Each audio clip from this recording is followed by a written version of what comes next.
সবাইকে শুভেচ্ছা। আমার সালাম নেবেন, প্রণাম জানবেন। জয়গুরু। আমি এখানে আসলে কেন আমন্ত্রিত হয়েছি ঠিক জানি না। আমাদের মাননীয় উপদেষ্টারা তারা আমাকে ডেকেছেন, ওদের সম্ভবত এই কারণে যে আমি দীর্ঘকাল লড়ছি বিশেষত আমাদের সকল নাগরিকের মানবিক এবং নাগরিক অধিকারের জন্য। সেদিক থেকে আমার চোখে রাষ্ট্রের দিক থেকে আসলে এই ধর্ম বা ধর্মীয় পরিচয় কিংবা অন্য কোনো পরিচয় চেয়ে অনেক গুরুত্বপূর্ণ পরিচয় হচ্ছে নাগরিক অধিকারটা নিশ্চিত করা, এবং জুলাই গণঅভ্যুত্থানটা হয়েছে নাগরিক অধিকার নিশ্চিত করার জন্য। তো সেই দিক থেকে আমরা দেখেছি যে জুলাই গণঅভ্যুত্থানের পরে বিভিন্ন ক্ষেত্রে নাগরিক অধিকার ক্ষুণ্ণ হয়েছে।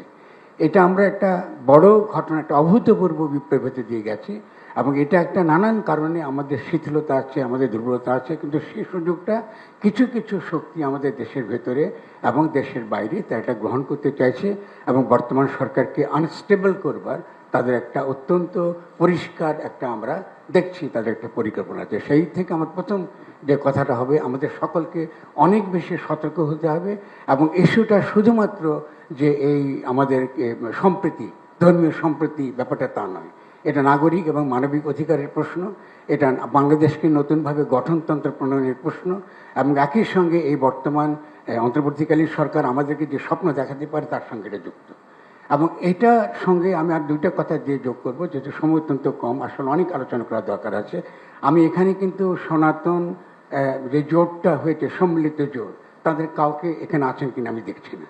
কারণ বাংলাদেশের এখনকার সংকটে সবচেয়ে গুরুত্বপূর্ণ যারা আছেন তারা হলো সনাতন যে জোট, সম্মিলিত জোট তারা, এবং তাদেরই যে নেতা চিন্ময় কৃষ্ণ দাস, তিনি ইতিমধ্যে সরকার তাকে গ্রেফতার করেছেন রাষ্ট্রদ্রোহিতার অভিযোগে।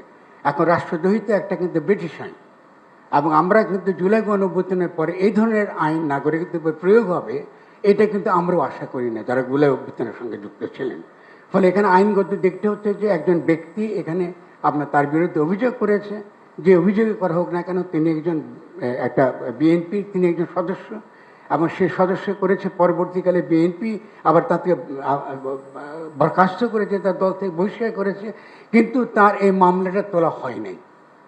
ফলে দেখা যাচ্ছে এখানে একটা রাজনৈতিক দলেরও এখানে একটা উস্কানি রয়েছে পরিষ্কার, যেটা আমাদেরকে পরিষ্কার হতে হবে যে কেন এই মামলাটা করা হলো, এবং যদি তারা বহিষ্কারই করে থাকেন তাহলে সেই মামলা কেন তারা উঠে তারা করেন।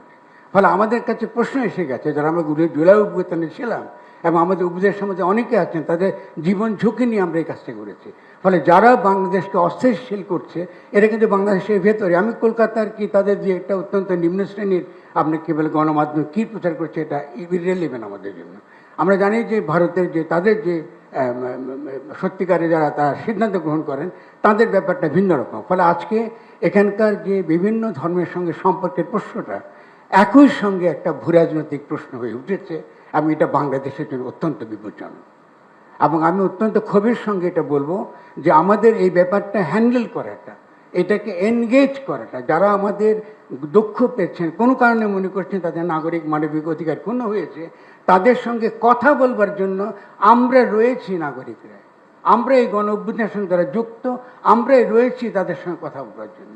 সেই ক্ষেত্রে যদি আইনের দ্বারা, ব্রিটিশ আইনের দ্বারা একজন নাগরিককে, এবং তিনি একজন সন্ত, এর আগে এখানকার সনাতন ধর্মাবলম্বীদের বিভিন্ন রাজনৈতিক দল বিভিন্নভাবে ব্যবহার করেছে, এবং তারা সেই বিভিন্ন ব্যবহারের থেকে তারা বেরিয়ে এসে তারা আজকে এই ছাত্রদের এই আন্দোলনে সমর্থন দেবার জন্যে তারা নৈতিকভাবে যেমন তারা তৈরি, একই সঙ্গে এই সরকারকে তারা সমর্থন দেবার জন্য তৈরি।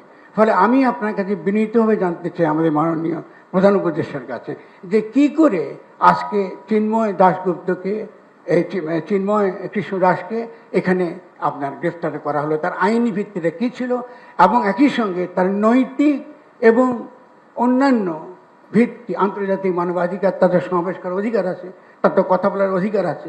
এবং আমি নিজে ব্যক্তিগতভাবে চিন্ময় সঙ্গে কথা বলেছি, এবং আমার তাকে কোনোভাবে বাংলাদেশের রাষ্ট্রদ্রোহী বলে মনে হয়নি। তাদের কিছু অভিযোগ আছে, এবং এর আগে বিভিন্ন রকম রাজনৈতিক দলগুলো তাদেরকে ব্যবহার করেছে, অত্যন্ত খারাপভাবে ব্যবহার করেছে।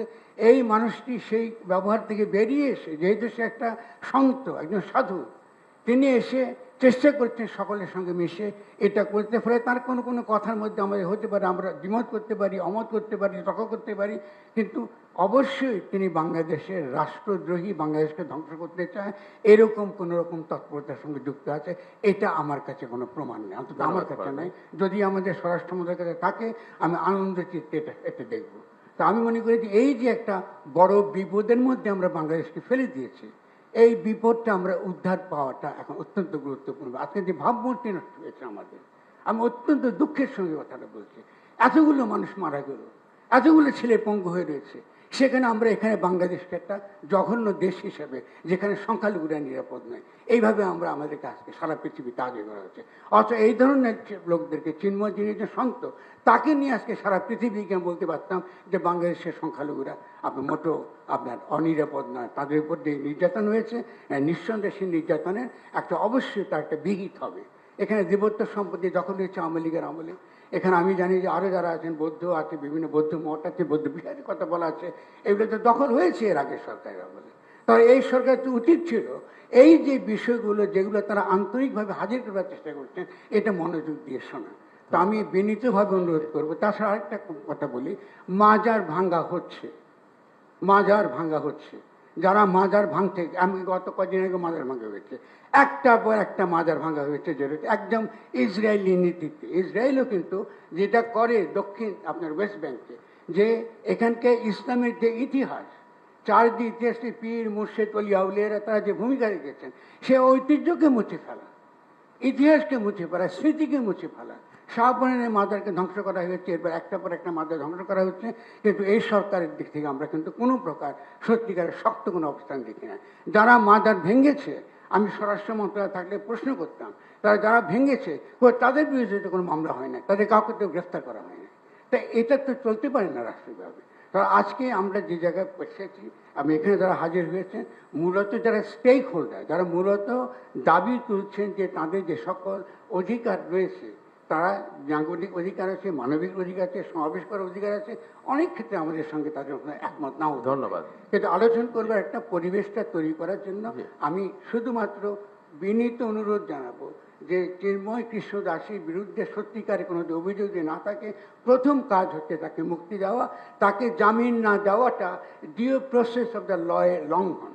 আমরা যারা আইনের পেটে বুঝি, এইগুলো আমাদেরকে যে রাষ্ট্রের তরফ থেকে যদি এগুলো আমরা আন্তরিকভাবে যদি এগুলো হ্যান্ডেল করতে না পারি, আমি মনে করি আমরা অত্যন্ত বিপজ্জনক দিকে খুব দ্রুত দিয়ে চলেছি।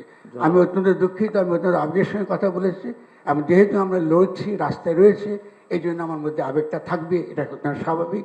আমি সবাইকে আবার ধন্যবাদ জানাচ্ছি আমার পক্ষ থেকে, আপনার সকলের শ্রম জানাই।